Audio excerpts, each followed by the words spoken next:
pricing a home, we all know, is so, so important. And I think that we always need to sit down, whether it's selling a home next year, selling a home 10 years from now, sit down and put some serious thought into what the right price point is. That'll go hand in hand with your entire marketing plan, and it has to all be a cohesive approach. A few things that I see all the time in the Los Angeles market is pricing a home too low and pricing a home too high.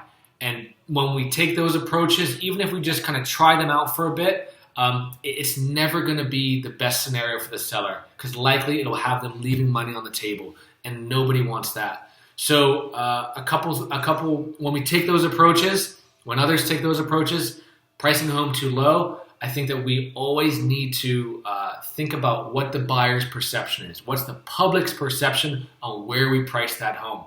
And if it's 10 or 15% lower than all the other homes in the area, they're going to assume there's something wrong with the property, there's something wrong with the seller, there's something wrong with the neighbors. They're going to assume something is going on. So often they'll just bypass that property, just skip past it online. They certainly won't view it in person. And that's less eyes, that's less showings, and less potential offers on the property. Never a good plan, never a good result. On the other end of the spectrum, when we have pricing too high, this one I come across and I speak about it fairly often with sellers, because it's kind of I can understand how it's an intuitive approach where the thought is, let's try to get this price, and if we don't, we can always drop it.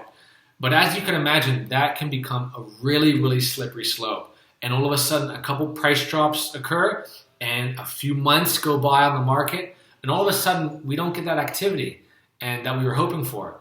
And all of a sudden, a few lowball offers come in, and it's not a good position to be in. I feel like you'd always be kind of trying to catch up, and really you're just kind of falling down. And again, that perception from the buyer's standpoint is going to be, hey, look, a couple price drops, maybe they're desperate, maybe they're finally getting more motivated, maybe something happened, and now's our time to get in for a good deal. Again, not a good position as a seller. Now, finding that specific, that tight range for market value, and I believe coming slightly under that, I know it does, because I've utilized it all the time. It triggers this response where people say, hey, that's a good deal. It's a solid price point. It's a good neighborhood. Let's go see it. And that's what results in going back to those more showings, more offers. And I love having my sellers, my clients, sitting down at the table and literally having multiple offers on the table, and they get to pick their buyer. Of course, I'm there throughout the whole process, but they get to pick their buyer. That's a good feeling, rather than chasing those buyers, those possible buyers, when you started way too high.